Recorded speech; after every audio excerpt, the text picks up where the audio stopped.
Good afternoon, ladies and gentlemen. This is BLETransit coming at you live. So most definitely what you just seen on the Facebook page, and okay, you know what, let me just go into straight details of what you just seen on the IRT website. So if you've been following them on Twitter or Instagram or even Facebook, then you basically know what the subject of this live is going to be like.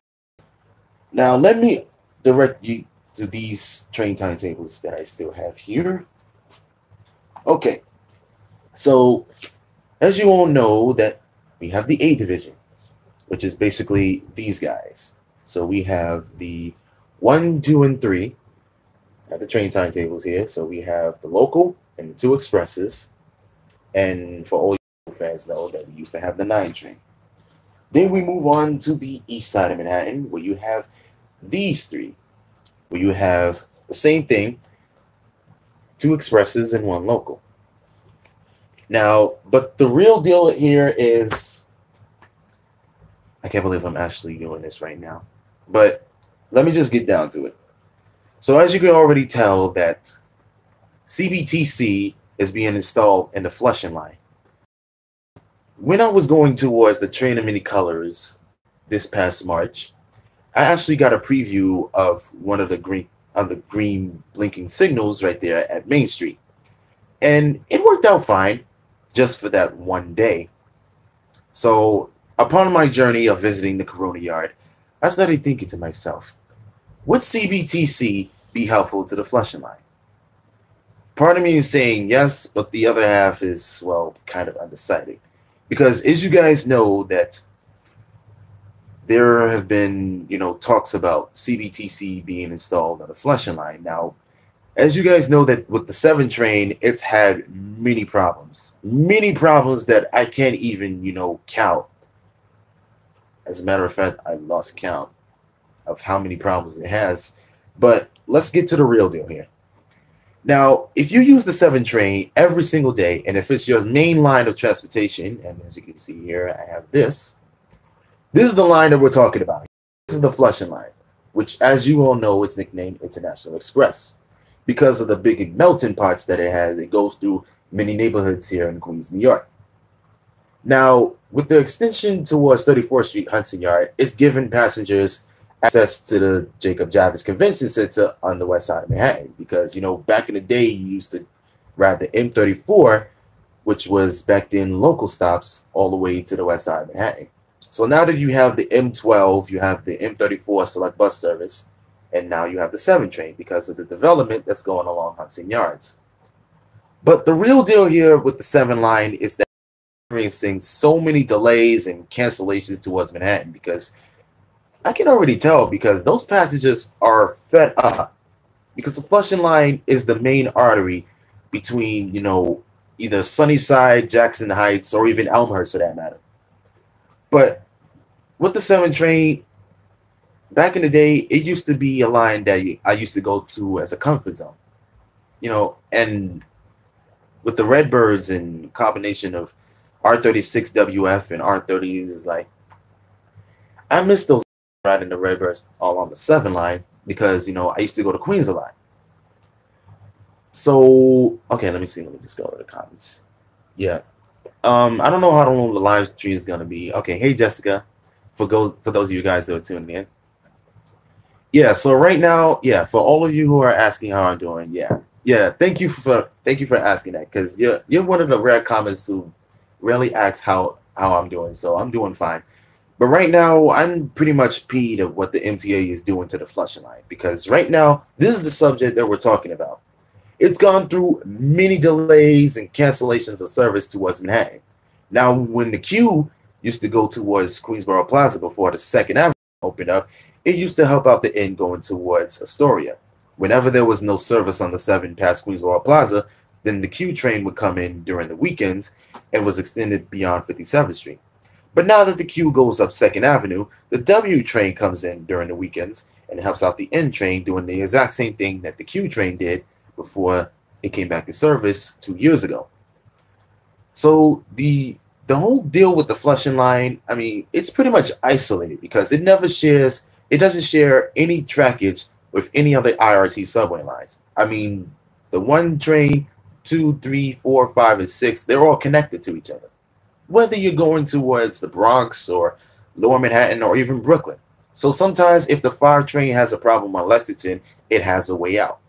Classified as the train to everywhere. I mean, the 5 can go to Woodlawn, New Lots, Flushing. No, not Flushing. It could go to Pelham Bay Park, Woodlawn, or even the one. It could take over the 1 train if it wanted to. But let's get to the real deal here. I mean, the 5 train does have a way out, so it's the same as the 2. So sometimes if something goes wrong on either Lexington or 5th Avenue or 7th Avenue rather, then the 2 and 5 train can use each other lines and go to either. When the 2 train reaches Atlantic Barclays, it switches over towards Lexington and goes up the 5 line all the way to 149 GC, as well as the 5 train going over the 2 line from Nevins to 149.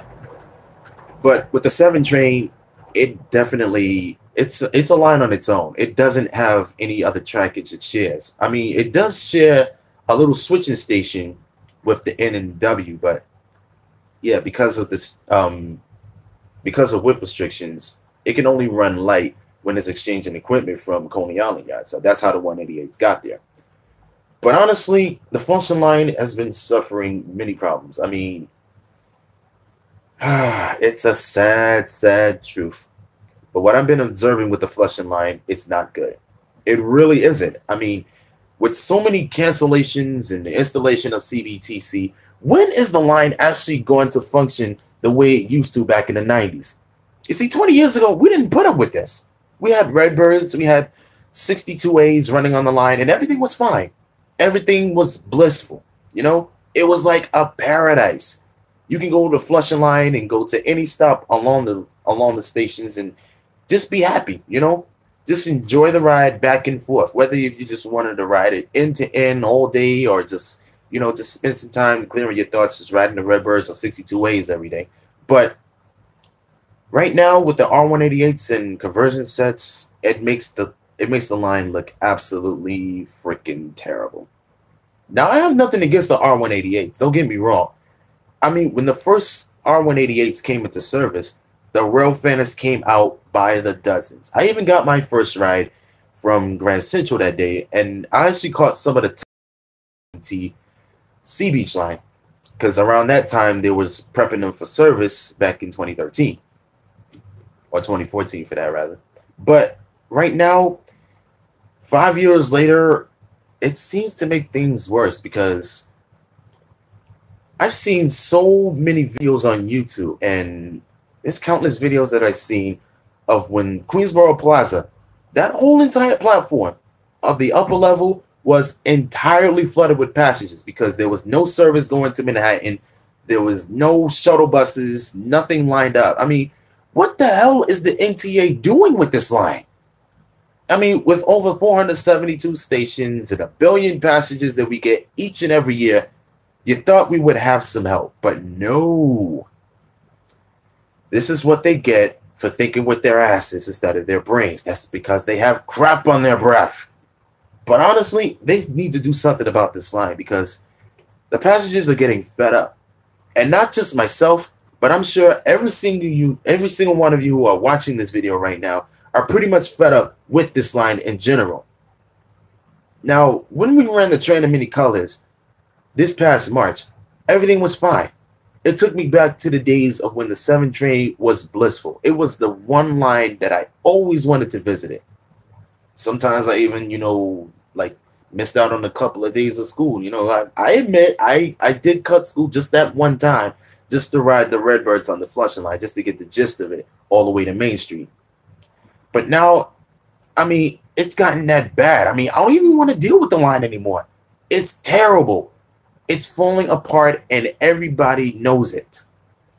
I mean, for the next 3 years, are we supposed to put up with even more construction? I mean, if I were the president of NTA, and I'm just going to put you guys right here on what I'm thinking about right now. If I was the president of the NTA, I wouldn't put up with this. I would make sure that every single line was taken care of.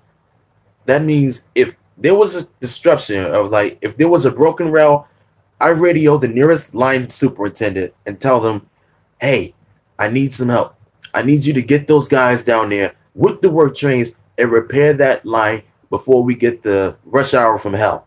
Because right now it's it's calling in on 2:45 on a Thursday afternoon. Do you think that anybody would even put up with this mess? Closing in on 3 p.m. And that's when the Diamond Sevens come from Manhattan. It's just, I don't believe this. I mean, they're just bullshitting, like, they're just letting this line go to waste. Let's see, basically. Well, MTA Transit fan, you are preaching to the choir right now, because basically the whole line, the whole subway system is deteriorating. I mean, the 90s were the golden age of transit. I kid you not. And I know every single person who was watching this can agree with me on that. Even though those who were born like in like late 90s or basically a little bit after the 90s or something like that, you basically can agree with me on this, that I'm telling you the truth. Because from my generation, the millennials, because I was born in the 80s, back then, the 80s was the rebirth of the subways, because, you know, it was graffiti and, you know, they're getting rid of the double letters and everything. But when the 90s came in, that was actually the best time to ride the subway. You had SMEs on every single subway line. You had Redbirds, you had 62As, you had 62s, you had 40 slants, 40 mods, you had 44s, you had 32s, you had 38s, you had 42s. You had 68s, you had 68As, you had every single piece of equipment that every single rail fan can enjoy. But now, flash forward 20 years later, it's like, I'm ashamed of this whole, and I'm ashamed of this whole agency. They're just letting it go to waste. It kind of makes you think, because, you know, I'm surveying other subway systems like, you know, Tokyo, there's London, there's Japan, hell, even Sydney, Australia, even though they don't operate 24 hours like us. But I mean, look at Japan. There's courtesy. It tells you when the train comes in 5 minutes, it comes in 5 minutes. I mean, the subway stations are literally, they're spotless. They're clean. They clean them continuously. I mean, the floors are so clean that you can eat off of it. Literally. And those trains are on time each and every time. And the subway stations look absolutely gorgeous. Now, I hate to be talking about that in this case right now, because I'm only supposed to be sticking on one subject, but that just goes to show you that other countries are whipping our asses, especially when it comes to the subway. Now, yes, we do deliver 24-hour service, but that's still not enough.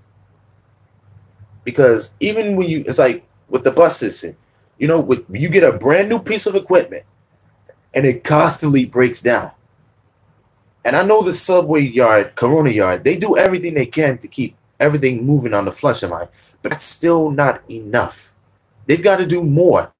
They have to, like, observe the line and see what's going on. I mean, the community meetings, they're helping. They are helping, but that's only part of the problem. They still have to research every single piece of fabric of what's going on the flushing line. And then I suggest that you take at least 1 week to ride the line back and forth to get the true gist of a subway line, instead of, you know, just judging it on how bad the scheduling or how bad the service is. Because, you know, the subway is not a luxury. It's just there to help you along your adventure to get from point A to point B. That's all it ever is. So, you know what? And I know the officials are probably, you know, scratching their heads about this, but you guys really need to get it together. Bring back the beauty of what we had of a reliable subway system 20 years ago. Because 20 years ago, we didn't have this problem. But then when 2008 came in, and everybody knows that, I mean, it was 10 years ago. I mean, the whole freaking world was in, we were in the most epic economic crisis that I can even think of. I mean, we were in a recession. It was that bad. The whole world was in debt. I mean, how the hell do you bail that out? But, you know, in conclusion, the 7 train could do much more than just, you know, transporting passengers and being called the International Express. I mean, it's the only line that I use whenever I need to get a quick ride to either Jackson Heights, or even Woodside for that matter. But something has got to be done with this line. And that's basically all I have to say about it. So right now, as it closes in on 3 p.m., and I hate to be ending this live stream earlier, but, you know, I got other things to deal with because I'm working on a video project. But the 7 train has really got to shape up because, you know, it's a vital link between Flushing and Manhattan. And you guys really need to step up. Because if you really want to impress all the passengers and all the businesses around the Flushing Line, you have got to do more. And that starts right now. Not next week, not next month, not next year, but ASAP. And that's basically all I have to say to it. So this is Reg of BLETransit signing out, and I'll see you guys next time.